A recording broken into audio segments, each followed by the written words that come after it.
Hi Luke, great to see you yesterday up at the range and do some further work on your swing. Just a quick recap on the key points of yesterday's session. First of all, we looked at a little bit of a before and after. Over on the far left we see you at the start, or should I say midway through your previous session. Set up hands quite high. That's something that we may want to look at in subsequent lessons. But the key differences here are the way that accumulator number 3 works, particularly in the latter part of your swing, the latter part of your backswing, should I say. First of all, we were trying to get you to load number 3 less, so you're doing a pretty good job of it at that point, and then the idea was to try and really load number 3 to the max on the way back to try and control that arm swing. And what we were saying was that we liked the position you were getting into here, but then there was a definite lifting of the right arm off the rib cage as you approach the top of your backswing. At the start of yesterday's session, you can see that again you're loading number 3 in a much more appropriate manner from P1 to P2, then loading it at a steadier rate and continuing to load it to the top of the backswing. And again, we were talking yesterday about liking this position. Just watch this next bit. You do get long. We talked about that a little bit later on today in the session. But look how much more under control. You've got that right elbow now at the top of the backswing. Nowhere near as much lifting. You can see with the angle of the right bicep much better. And what that's going to do is allow you to attack the ball on a completely different angle. You can see from last session, very steep, above elbow plane at P5.5. If we compare that to where you were yesterday, much shallower at the same stage of your swing. So you can see the arms are continuing to stay in as opposed to drifting out and away from you. Club very much above plane, club much more under plane, attacking it from the inside, attacking it from the outside.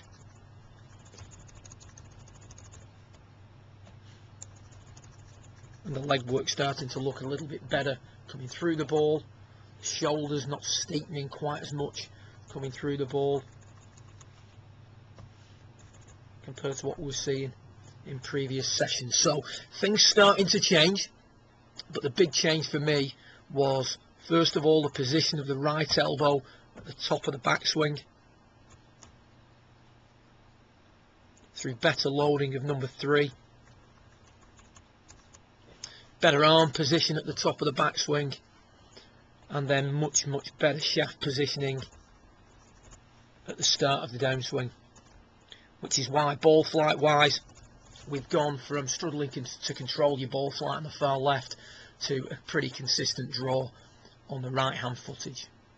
What we've got to do really now is look at working a little bit more on the linear movement and tidying up P6. In the backswing we talked about keeping the arms straight, just the way that number 3 needs to load in an appropriate manner, number 1 and number 2, but particularly number 1. We've got to control the flexing of the right arm. The right arm over flexes on the way back and then straightens too quickly on the way down. Once the right arm runs out, the wrists start to get dumped and we arrive at a P6 position where the release point is too far behind the ball and the left arm is out of position. From there it's just going to be a throw of the club head at the ball, and you can see, albeit not a bad impact position, ideally we'd like to see left arm more here, handle leaning more forward, a little bit more shaft lean at impact, which will control the trajectory of your shot and also encourage you to hit out at the golf ball in a much more consistent manner. So what we did to do to improve on that side of things, or what we suggested that you do, I'm just going to apply this back, get you to P6, was to just spend a little bit of time in your practice, maybe as part of your warm-up routine, put the club on top of a cane, and the goal here is to try and hit in front of the cane. Straight away you can see on that one, number 1, the right arm doesn't fold quite as much, so accumulator 1 is controlled on the way back, helping you shorten the backswing just a touch. We now get a little bit more linear movement, but more importantly, look at how we've regulated that right arm in the downswing. The right arm isn't thrown out quite as early. The angle in the wrist is maintained a little bit longer, and what we have now is a release point. It's a little bit tighter into where the ball would have been. The left arm that's much more in line with the right thigh, and then as we come through impact, I'm just going to stop you there. You can see when the club is just shy of the golf ball, completely different handle location, and as a result much more weight moving into that front foot. So tidying up P6 is done by controlling the rate at which accumulator number 1, the right arm, and accumulator number 2, the wrists, are releasing from the top.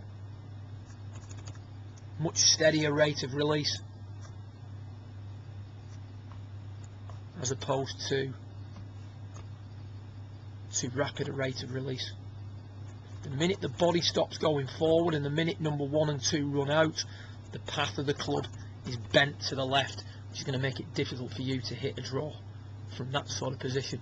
So arms straight, hit out in front of the cane, do a little bit of work still on 0 loading of number 3, followed by maximum loading of 3 to the top of the backswing, just to continue the good work on last session. But all in all, Luke, massive progress. Great to see your ball moving the way it was yesterday through the air, and I can't wait to work with you again in the coming weeks. Good luck.